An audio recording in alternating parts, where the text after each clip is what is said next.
বৈধ নথিপত্র ছাড়া বসবাসের অভিযোগে যুক্তরাষ্ট্র থেকে সবশেষ ৩০ বাংলাদেশিকে ফেরত পাঠানো হয় গেল ৪ সেপ্টেম্বর। এ নিয়ে এখন পর্যন্ত ১৮৭ জন বাংলাদেশিকে দেশে ফেরত পাঠানো হলো। হাতকড়া পরিয়ে প্লেনে ওঠানোর মতো ঘটনাও ঘটেছে। শুধু যুক্তরাষ্ট্র নয়, যুক্তরাজ্য ও মালয়েশিয়া থেকেও একইভাবে ফেরত পাঠানো হচ্ছে বাংলাদেশিদের। আন্তর্জাতিক সম্পর্ক বিশ্লেষকদের মতে দেশে কর্মসংস্থান সৃষ্টি না হলে এ ধরনের ঘটনা ঘটতেই থাকবে, যা দেশের ভাবমূর্তির জন্য ক্ষতিকর।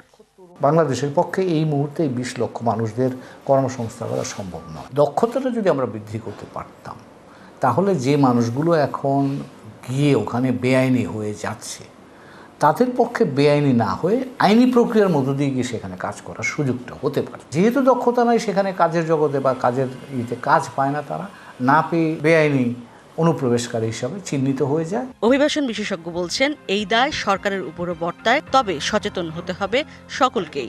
দেশের সচেতনতা বৃদ্ধির জায়গাটি যে কিছুটা হচ্ছে যে সতর্ক করে দেওয়া, যারা বিদেশে যেতে চান তারা বৈধভাবে যাবেন এবং বিভিন্ন ফাঁকফোকর দিয়ে যদি যাওয়ার চেষ্টা করেন, অর্থাৎ আইনের ফাঁকফোকর দিয়ে, তাহলে কিন্তু সেখানে সবসময় সরকার তাদেরকে রক্ষা করতে পারবে না এবং প্রবাস থেকে তাদের ফেরত চলে আসতে হতে পারে। কিন্তু পররাষ্ট্র মন্ত্রণালয় দায় চাপাচ্ছে যারা অবৈধভাবে বিদেশ গেছেন বা যেতে চান তাদের উপরই। এটা আমাদের জন্য একটা অত্যন্ত বিব্রতকর জিনিস এবং তাদের কেউই কিন্তু কোনো সমস্যা নেই ধরা পড়েছে এরকম নয়, কিছু না কিছু তাদের সমস্যা আছে, হয় কাগজপত্র ঠিক নেই অথবা ওভার স্টে হচ্ছে কিছু একটা।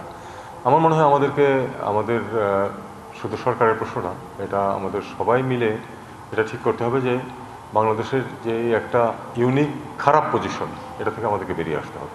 এটা আমাদের জন্য খুবই ক্ষতিকর হচ্ছে। যুক্তরাষ্ট্র থেকে যাদের ফেরত পাঠানো হয়েছে তাদের বিষয়ে আগেই পররাষ্ট্র মন্ত্রণালয়কে জানানো হয়েছে বলেও জানান উপদেষ্টা।